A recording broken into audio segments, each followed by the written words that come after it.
วันนี้คำจะมาตอบคำถามว่าการเทรดมันได้ลงทุนบ่สำหรับการเทรดเนาะจะเอิ้นว่าการลงทุนมันก็บ่แม่นดอกทุกคนเพราะว่าเฮาเพียงเปลี่ยนจากเงินกีบมาเป็น USDT หรือว่าเหรียญเทเทอร์เนาะ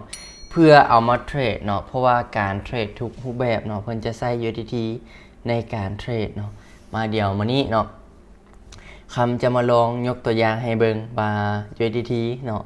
ใช้เทรดแนวใดและเก่งกำไรแนวใดเนาะแต่ว่าก่อนที่เราจะเข้าไปเบิ่งคลิปเนาะคำอยากให้ทุกคนเบิ่งความเสี่ยงก่อนมาเดี๋ยวคำจะขอใช้โทรศัพท์ในการอัดหน้าจอเพราะว่าตอนนี้คำเทรดอยู่ในคอมใหญ่ให้เบิ่งนำกันเลยเด้อสำหรับคำแล้วเนาะทุกคนการที่เราจะเทรดได้กำไรเนาะเราก็ต้องใส่หลายๆอย่างองค์ประกอบเข้ากันบ่แม่นว่าเราฮู้แต่อย่างใดอย่างหนึ่งแล้วเราจะเทรดได้กำไรเนาะคำคิดว่ามันเป็นเรื่องที่ยากหลายเนาะนี่คือเหรียญ USDT เด้อทุกคนเนาะเหรียญ USDT นี่ก็จะเป็น stable coin อันดับหนึ่งของโลกทุกคนเนาะผูกไว้กับเงิน US ดอลลาร์เนาะของสหรัฐอเมริกาเนาะซึ่งค่าเงินมันกะ1 USDT จะเท่ากับ1ดอลลาร์นั่นเองเนาะซึ่งเราจะแลกกีบเนาะเป็นดอลลาร์ทุกคนก็ต้องเข้าใจว่าเงินกีบเนาะคำบอกขอว่าซะเนาะเดี๋ยวคำเป้าหลังไม้เนาะถ้าทุกคนจะเข้าใจเนาะก็จะตกประมาณ21,000เนาะ21,000กีบประมาณนี้เนาะ21,000ปลายประมาณนี้เนาะมาเดี๋ยวคำจะยกตัวอย่างการเทรดให้เบิ่งบัดนี้สมมุติว่าตอนนี้เนาะบ่สมมุติละตัวจริงเลยคำเองนี่มีอยู่900เนาะคำจะเอาไว้เลยเอาไว้ประมาณ500เนาะแล้วจงมาประมาณ400ปลายเหรียญเนาะแล้วจะมาเทรดเนาะให้เบิ่งวิธีการเทรดของคำก็จะใช้เทคนิคส่วนตัวเนาะแล้วก็ใช้เทคนิคข้อนั้นสิทั่วไปนี่แหละเทรดเนาะมาเดี๋ยวคำจะเทรดให้ทุกคนได้เบิ่งนํกันเนาะเวลาเฮาเทรดทุกคนเนาะถ้าว่าเฮาเทรดได้เนาะจะได้กำไร 95% เนาะของต้นทุน1 USDT จะได้ 0.95 ถ้าว่าเฮาเสียเนาะเฮาจะเสียเลย 100% ซึ่งโบรกเกอร์เพิ่นออกแบบมาให้เฮาเทรดเนี่ยเพื่อแบบเอากำไรกับเฮาอยู่แล้วทุกคนเนาะต้องเข้าใจเด้อตอนนี้เนาะแผนของคำก็คือจะเก็บกำไรประมาณ50เหรียญเด้อทุกคนเด้อในรอบนี้เนาะออเดอร์นี้คำจะเซลล์ลงเนาะจะทำการขายลงเนาะเฮาเบิ่งจาก price action ของกราฟราคาเนาะจะเป็นแนวโน้มของขาลงทุกคนเนาะคำตีเทรนไลน์ให้เบิ่งเนาะเฮาจะตีใส่จุดที่ว่ากราฟมีจุดร่วมหลายเด้อแบบนี้เนาะเบิ่ง price action ของมันเนาะเห็นบ่จุดโลจุดไฮนี่ชัดเจนเนาะเป็นขาลงเนาะและออเดอร์นี้เนาะกราฟมีโอกาสที่จะลงมาเพราะว่าคำเบิ่งวอลุ่มไปนำเด้อเนาะแทงนี้ต่ำก่อนแทงนี้มันส่วนหลายแล้วคำจะเซลลงแต่ว่าบ่แน่นอนเด้อเพราะว่าตอนนี้คำไป17เหรียญในออเดอร์แรกนะคำก็เสียไปแล้วเนาะเสีย17เหรียญหลังจากที่คำเทรดเสีย17เหรียญถ้าตีเป็นเงินกีบก็จะประมาณ 300,000 ปลายพุ่นได้ทุกคนบ่แม่นเงินน้อยๆได้เนาะหลังจากนั้นเนาะคำก็จะเพิ่มทุนขึ้นมาหน่อยนึงวิธีการเทรดแบบนี้เหมาะสำหรับคนที่มีประสบการณ์เนาะและก็คนที่มีความรู้แล้วเนาะจึงเทรดแบบบริหารเงินแบบนี้ได้ส่วนคนที่เป็นมือใหม่จะมีการบริหารเงินอีกแบบหนึ่ง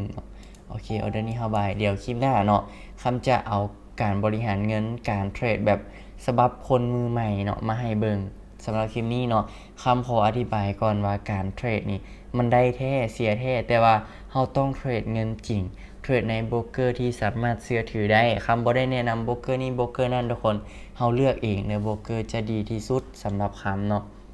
ให้ทุกคนเลือกเองโบรกเกอร์เนาะเดี๋ยวจะมีดราม่าว่าโบรกเกอร์นี้โบรกเกอร์นั่นเนาะคำบ่ได้แนะนำโบรกเกอร์ใดเด้อเพราะว่าคำก็เป็นเทรดเดอร์คือกันบ่ได้มีส่วนได้ส่วนเสียกับโบรกเกอร์ใดๆทั้งนั้นเนาะเห็นบ่ตอนนี้คำได้มา25เหรียญทุกคน25เหรียญถ้าตีเป็นเงินกีบก็จะตกประมาณเกือบ500,000กีบทุกคนเนาะเดี๋ยวคำจะไล่ให้เบิ่งส่งท้ายเด้อว่าคำจะได้กำไรเท่าใดสำหรับกำไรแม่นเฮาจะบ่เอาหลายเนาะ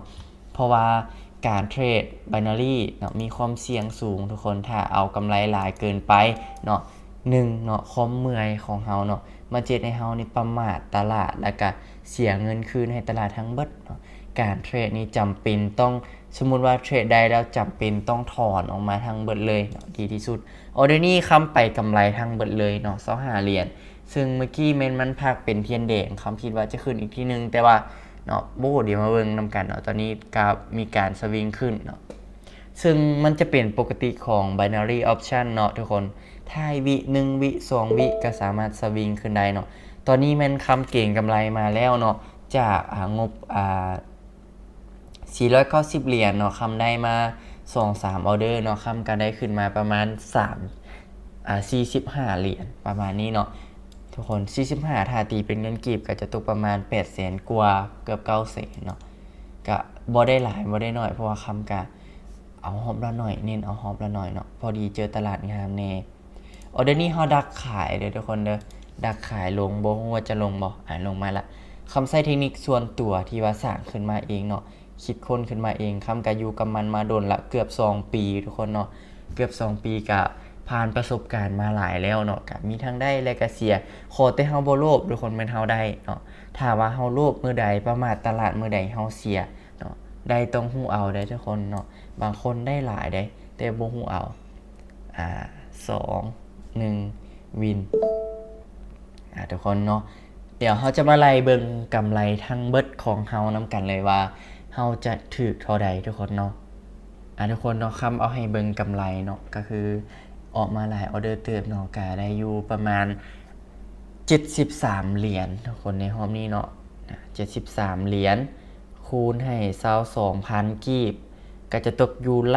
1,600,000 กีบในรอบนี้เนาะซึ่งรอบนี้คำกับปิดกำไรไปได้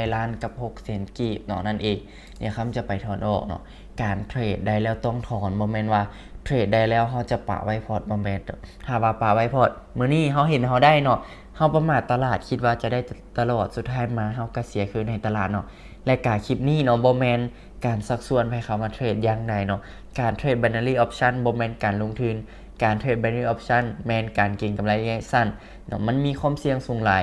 บ่เหมาะสำหรับทุกคนเด้อ